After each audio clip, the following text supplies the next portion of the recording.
Hello everyone, Radhe Radhe. कैसे हो आप सभी। आज की इस वीडियो में हम कैपेसिटर PYQs की प्रिपरेशन कर रहे थे एंड उसी वीडियो को कंटिन्यूशन पार्ट 2 है ये। एंड आज 5 जुलाई है 2026। तो आई होप आप सभी की बहुत अच्छी से बोर्ड प्रिपरेशन चल रही होगी। अगर नहीं चल रही है तो आप PYQ से स्टार्ट कर सकते हैं। एंड इससे पहले मैंने एक वीडियो बनाई है जिसमें आपको जितने भी कंसेप्ट इसमें यूज़ होने वाले हैं, मोस्ट एक्सपेक्टेड कॉन्सेप्ट, उनकी मैं ऑलरेडी एक वीडियो बना चुकी हूँ। जस्ट 30 मिनट्स की वीडियो है, आप उसे जाके गो थ्रू कर लीजिए, आपको सारे कंसेप्ट अच्छे से समझ में आ जाएंगे। क्लियर है। तो हम इस वीडियो के साथ स्टार्ट करते हैं अपने नेक्स्ट क्वेश्चन के साथ। लास्ट वीडियो में ये 7th क्वेश्चन हम ऑलरेडी कंप्लीट कर चुके थे एंड अभी बारी है 8th क्वेश्चन को करने की। तो क्वेश्चन कहता है अ पैरेलल प्लेट कैपेसिटर जिसका कैपेसिटेंस C है is charge to a potential V। ठीक है, यहाँ पे वोल्टेज V दे रखी है। It is then connected to an another uncharge capacitor. Means ये कैपेसिटर जो जिसका कैपेसिटेंस C है उसको एक अनचार्ज कैपेसिटर के साथ अटैच कर दिया गया है, हैविंग द सेम कैपेसिटेंस। तो इस वाले कैपेसिटर का भी कैपेसिटेंस क्या है, सेम है as of the first one. अब हमें फाइंड करना है ratio of the energy stored in the combined system to the stored initially in the single capacitor.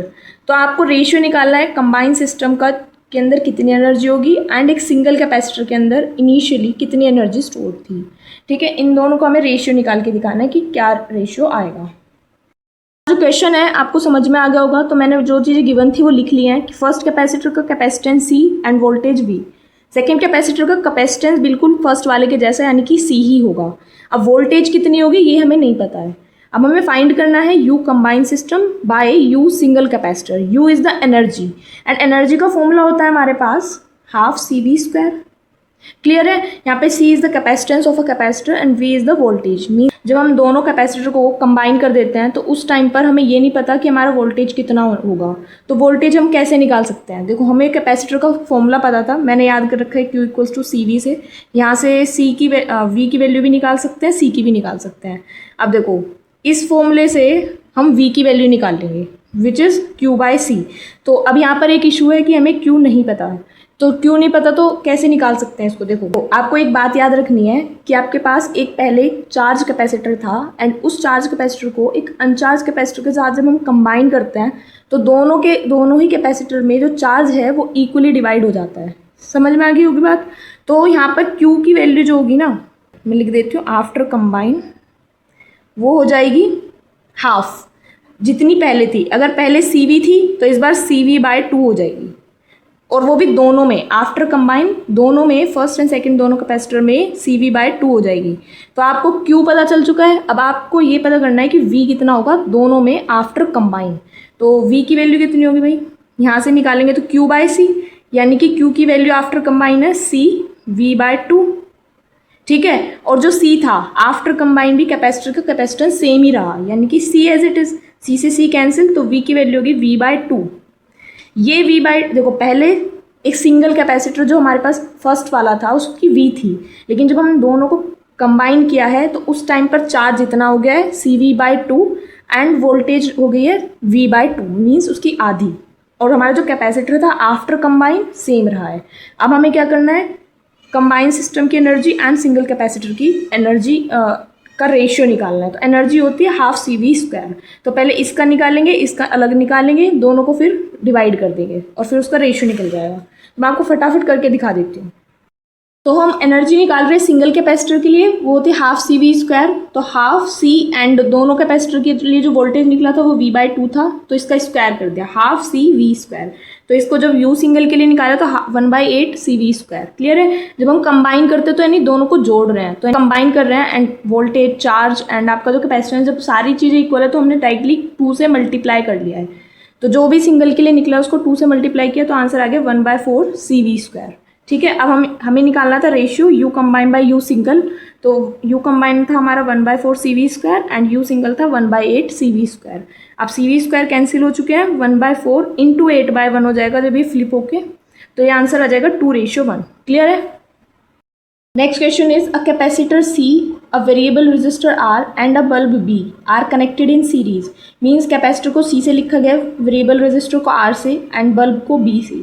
अभी जो C, R, B है इन तीनों को सीरीज में कनेक्ट किया गया है टू द AC मीन्स, और जो पावर सप्लाई है वो AC से हम दे रहे हैं सर्किट के अंदर। The bulb glow with the same brightness. तो बल्ब कुछ किसी ब्राइटनेस के साथ ग्लो कर रहा है, आप ये कंसिडर कर लो।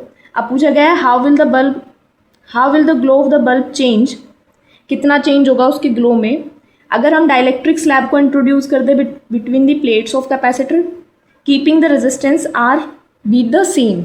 मीन्स आर को सेम रखो, लेकिन जो पैरेलल प्लेट कैपेसिटर हैं उनके बीच में एक डाइलेक्ट्रिक स्लैब को इंट्रोड्यूस करना है, तो उस टाइम पर बल्ब का जो ग्लो है वो कितना होगा। सेकंड क्वेश्चन पूछा है अगर रेजिस्टेंस को इंक्रीज कर दें, उस कैपेसिटेंस सेम रखें, तो उस टाइम पर बल्ब कितना ग्लो करेगा। तो इन दोनों केसेस के लिए हमें बताना है। तो जो भी चीज़ें पहले उन्हें नोट डाउन कर लेते हैं। क्वेश्चन में जो जो चीज़ें गिवन बोल रखी थी एंड फाइंड करने के लिए बोल रखी थी वो सारी चीज़ें मैंने नोट डाउन कर ली हैं।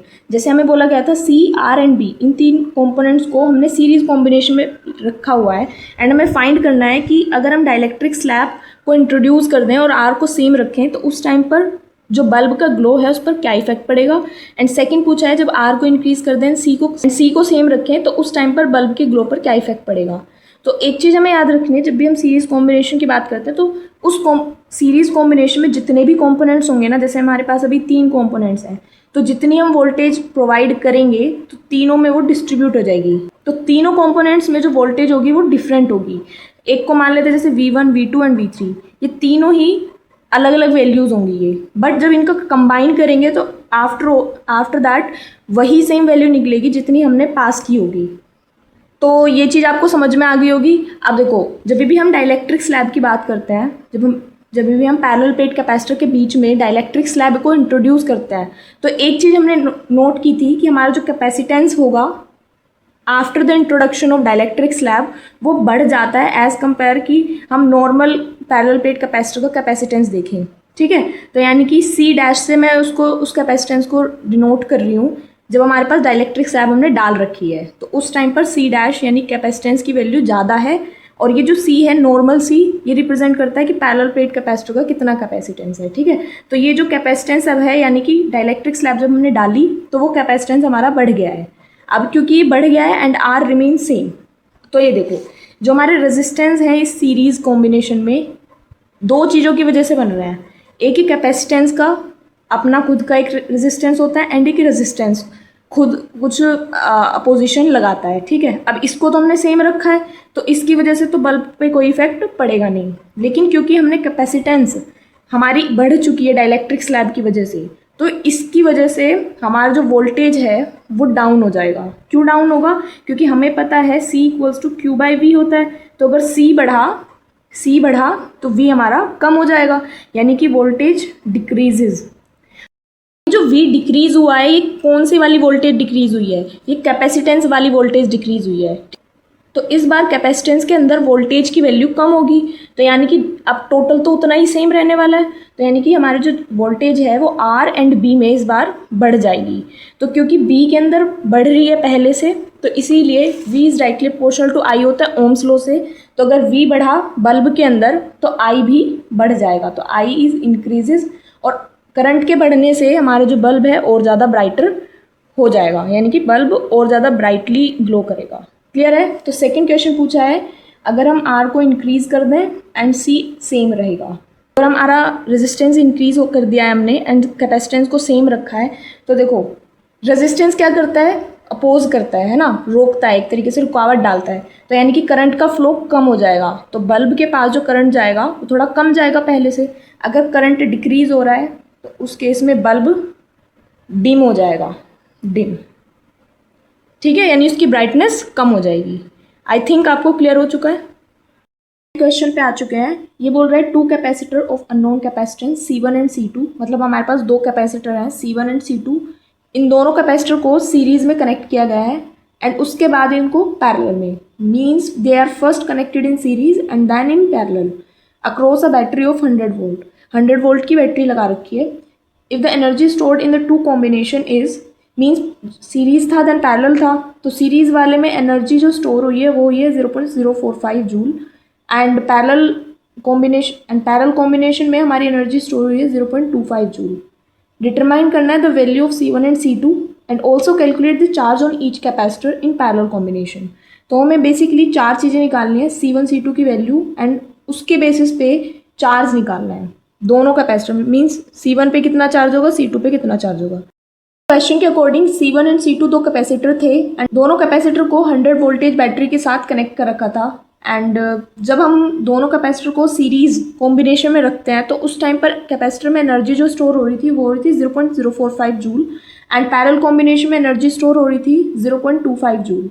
तो अभी हमें निकालना है C1 एंड C2 की values and Q1 and Q2 की वैल्यूज़।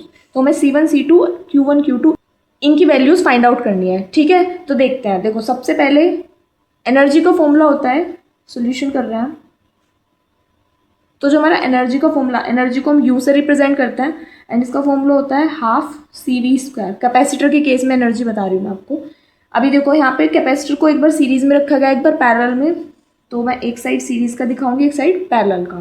तो इधर मैं सीरीज में कितना कैपेसिटेंस होगा वो देख लेते हैं। देखो कैपेसिटेंस का फॉर्मूला होता है 1/CS, 1/CS that is equal to 1/C1 plus 1/C2। हमने दो इसलिए किए हैं क्योंकि दो ही कैपेसिटर हमें गिवन थे। तो ये हो गया। जब हम पैरेलल की बात करते हैं तो होता है CP that is equals to C1 plus C2, ठीक है। अभी जब सोल्व करेंगे तो 1/CS that is equals to C1 C2 C1 plus C2, या फिर C2 प्लस C1 एक ही बात हो जाएगी अल्टीमेटली।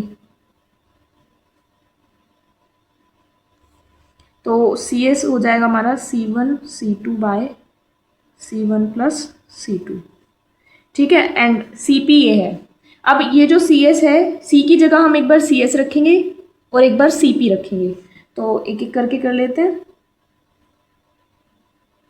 यहाँ से हम एनर्जी कर रहे हैं, energy in series and energy in parallel, ठीक है। तो ये है 1/2 CV² यानी CSV², यहाँ पे हाफ CPV², ठीक है। अब देखो 1/2 एनर्जी इन सीरीज कितनी दे रखी थी 0.045, ठीक है। एंड CS जो था हमारे पास वो है C1 C2 by C1 plus C2। V की वैल्यू है 100 रेज टू पावर स्क्वायर, ठीक है। यहाँ पर भी एनर्जी इसकी देख लेते हैं, ये हो जाएगा C1 प्लस C2 इंटू 100 का स्क्वायर, ठीक है। और ये जो एनर्जी इन पैरेलल थी वो थी 0.25, तो हो जाएगा 1/2 इंटू C1 प्लस C2। इसको ओपन करेंगे तो जाएगा 10,000, यानी कि 4 जीरो हो जाएंगी, 2 थी 4 हो गई, 2 और 4, ठीक है। अब इसको इससे काटेंगे तो जाएगा 5,000 यानी 3 जीरोज, तो जाएगा 0.25। अब देखो मल्टीप्लाई में इधर आ रहा है डिवाइड में, यानी 5,000 C1 प्लस C2, ठीक है। अब देखो यहाँ पे 2 जीरोज हैं, इस पॉइंट को हटाते तो नीचे आ जाएंगी जीरो, यानी 10 टू पावर 2 हो जाएगा। जाएगा 25/5 इंटू 10⁵ C1 प्लस C2, ठीक है। अब देखो 5 5 ज़ा 25, तो ये C1 प्लस C2 कितना हो जाएगा हमारे पास 5 इंटू 10⁻⁻5। क्लियर है। अब देखो हमारे पास C1 प्लस C2 की वैल्यू आ गई है एंड C1 प्लस C2 यहाँ पर भी चाहिए होगा हमें, तो ये चीज़ यहाँ पर सब्स्टिट्यूट कर देंगे। तो एक एक करके करेंगे लेकिन, ताकि आपको कन्फ्यूजन ना हो। तो 0 पॉइंट दिख रहा है ना, 0.045 इक्वल्स टू, देखो ये वापस ही कटेगा तो वापस 5,000 बचेगा। इतनी चीज़ आपको क्लियर होनी चाहिए, यानी 5 इंटू 10⁻³ लिख सकते हैं। देखो 5,000 होता है ना, तो इसको हम 5 इंटू 10⁻³ लिख सकते हैं। C1 C2 by C1 plus C2 की जगह है 5 इंटू 10⁻⁻5, एंड ये और ये चीज़ रिजोल्व कर दिया है, ठीक है। तो अब क्या करेंगे, सारी चीज़ें दूसरी साइड ले जाएंगे। ये देखो C1 C2 की जो वैल्यू निकालेंगे ना, तो ये 5 इंटू 10⁻5 इसके साथ मल्टीप्लाई में चला जाएगा और ये 5 इंटू 10⁻³ इन दोनों के डिवाइड में आ जाएगा। तो ये यहाँ पर देखिए, आप देख सकते हो C1 C2 इज ये बन चुका है अभी।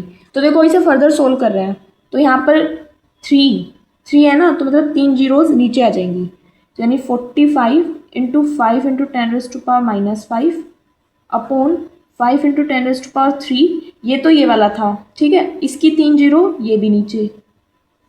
क्लियर है। तो हम क्या कर रहे हैं, एक एक करके देखते हैं। चलो 45 इंटू 5 इंटू 10⁻⁻5 अपॉन माइनस है ये 5 इंटू 10⁻6 हो चुका है अभी, 5 से 5 कैंसिल। तो अगर यहाँ 45 इंटू 10⁻⁻5, यहाँ 10 कर लेते हैं और ऊपर एक 10⁻5 कर देते हैं, ठीक है। तो देखो 45/10 जब करते हैं तो आंसर आता है 4.5, एंड 10⁻⁻10। ठीक है, ये किसकी वैल्यू आई है? C1 C2 की। अब देखो, आपने 10th क्लास में पढ़ रखा है कि जब आपके पास C1 C2 is 4.5 into 10⁻⁻10 and C1 plus C2 5 into 10⁻⁻5। जब आपके पास प्रोडक्ट एंड उनका एडिशन दोनों चीज़ें गिवन होते हैं तो हम इसकी क्वाड्रेटिक इक्वेशन बना सकते हैं।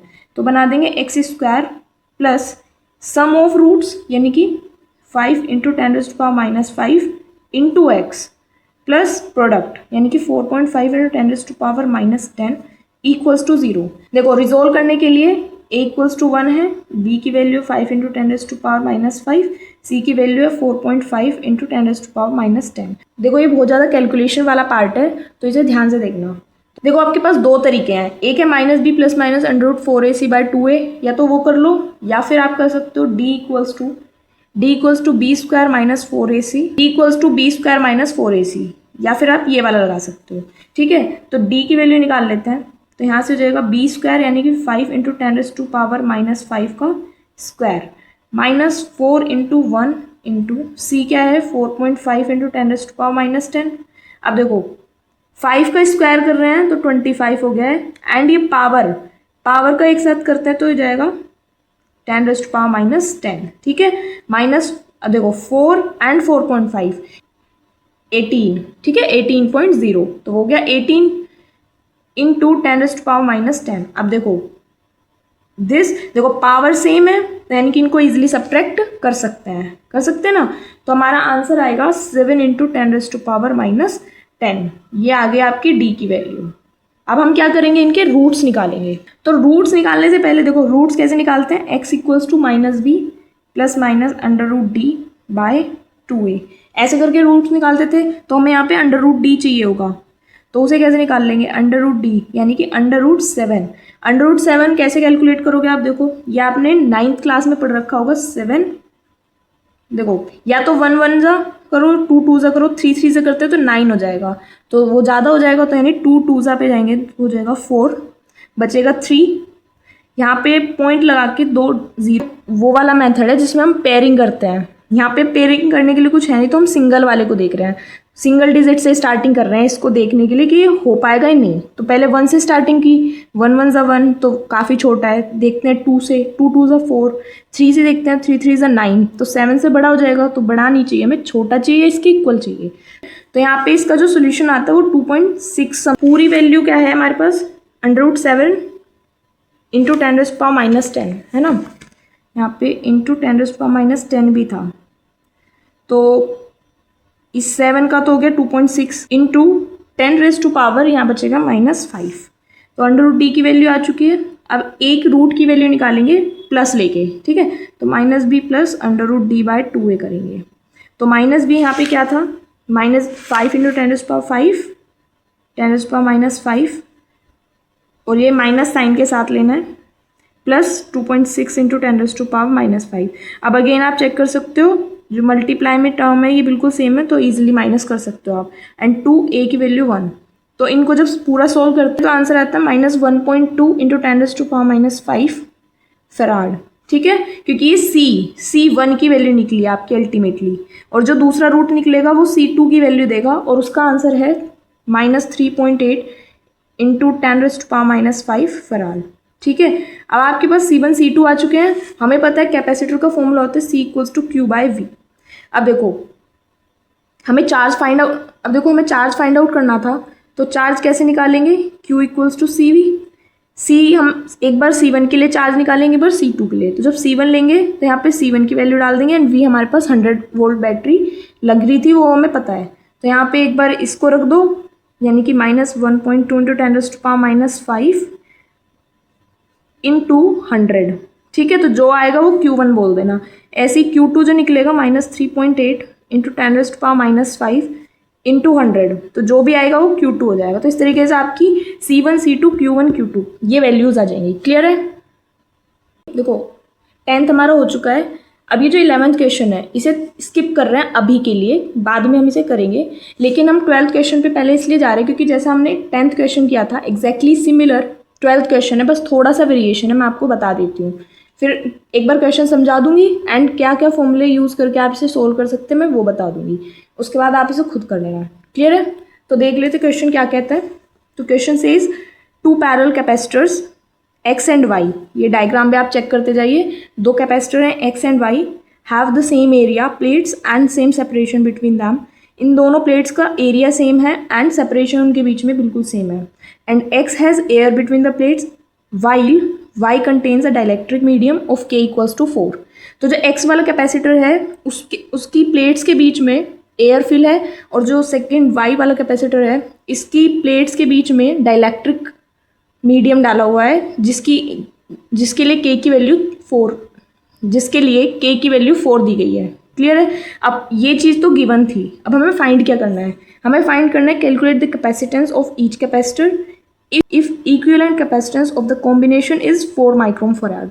तो आपको दोनों कैपेसिटर का कैपेसिटेंस निकालना है, टोटल कैपेसिटेंस आपको ऑलरेडी दे रखा है। Second is calculate the potential difference between the plates x and y, and third बोल रहा है कि estimate the ratio of electrostatic energy stored in x and y. तो तीन चीज़ें निकालनी है, फर्स्ट में हमें कैपेसिटेंस निकालना है दोनों कैपेसिटर का, एक्स एंड वाई दोनों का, सेकेंड में हमें पोटेंशियल डिफरेंस निकालना है एक्स और वाई के बीच का, थर्ड में हमें एनर्जी का रेशियो लेके वो कितना आएगा वो बताना है। तो आई थिंक कि बहुत इजी है, बट स्टिल मैं थोड़ा सा तुम्हें गाइड कर देती हूँ कि ये क्वेश्चन कैसे सॉल्व होगा एंड कौन से फॉर्मूलेज इसमें यूज होंगे। तो देखो भाई, इस क्वेश्चन में बोला है area and separation between plates same given है। ठीक है, फर्स्ट कैपेसिटर के अंदर जो स्पेसिस है प्लेट्स के बीच में उसमें एयर भरी हुई है, एंड जो सेकंड कैपेसिटर है उसमें डाइलेक्ट्रिक मीडियम डाला हुआ है, और उस डाइलेक्ट्रिक मीडियम यानी K की वैल्यू 4 है। अब देखो कैपेसिटर, जब हम कैपेसिटर निकालते हैं पैरेलल प्लेट कैपेसिटर का, वो होता है एप्सिलॉन नॉट A/D। तो ऐसे ही जब डाइलेक्ट्रिक मीडियम में पैरेलल प्लेट कैपेसिटर का कैपेसिटेंस निकालते हैं तो हो जाता है ER E0 A/D। ठीक है, ये जब आपने एक डेरिवेशन की होगी capacitance after introducing dielectric medium inside the parallel plate capacitor, तो उस केस में ये रिजल्ट आता है, तो मैंने वो डायरेक्टली यूज़ कर लिया है।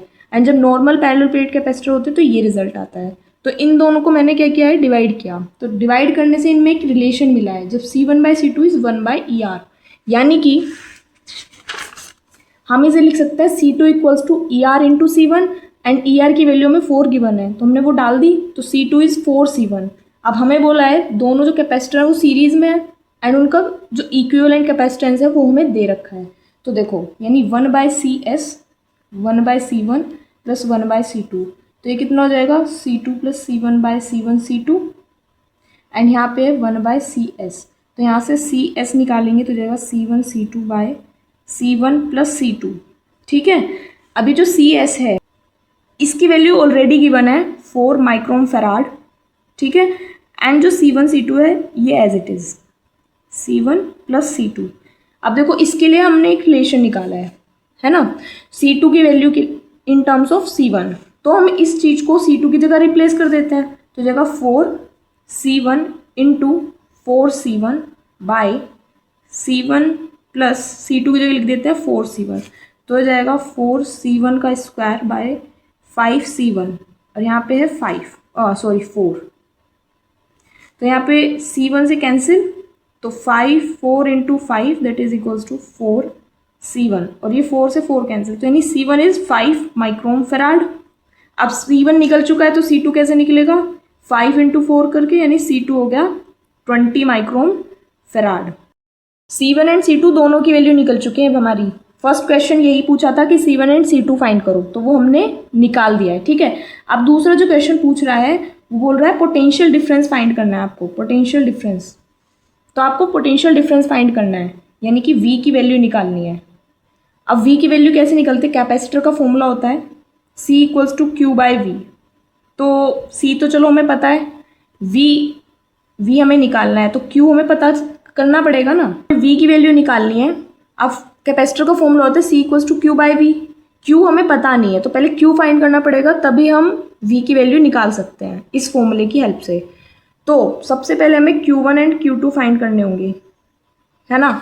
तो देखो अब हमें पता है Q इक्वल्स टू CV होता है, देखो टोटल कैपेसिटेंस पता है, टोटल वोल्टेज पता है हमें, तो जो है वो डाल देते हैं।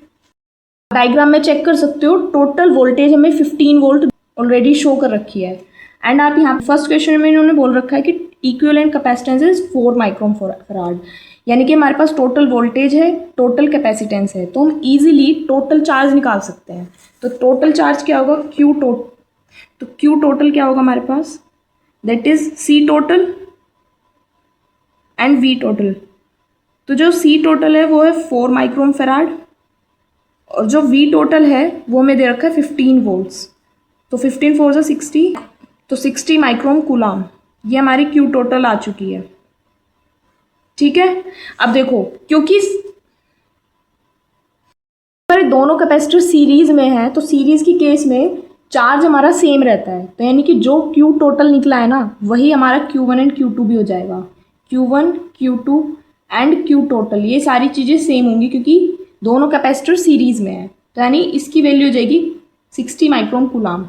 ठीक है, तो अब हमारे पास Q1 एंड Q2 की वैल्यूज़ आ चुकी हैं, तो हमारी Q1 Q2 आ गई, तो हम यहाँ से V1 V2 निकाल सकते हैं। कैसे निकालेंगे, V1 V2 फॉर्मूला होता है Q equals to CV, V की वैल्यू हो जाएगी Q बाय C, तो यानी कि Q1 बाय C1 ऐसे ही Q2 बाय C2। तो Q1 क्या है 60, C1 कितना है भाई, C1 था 5,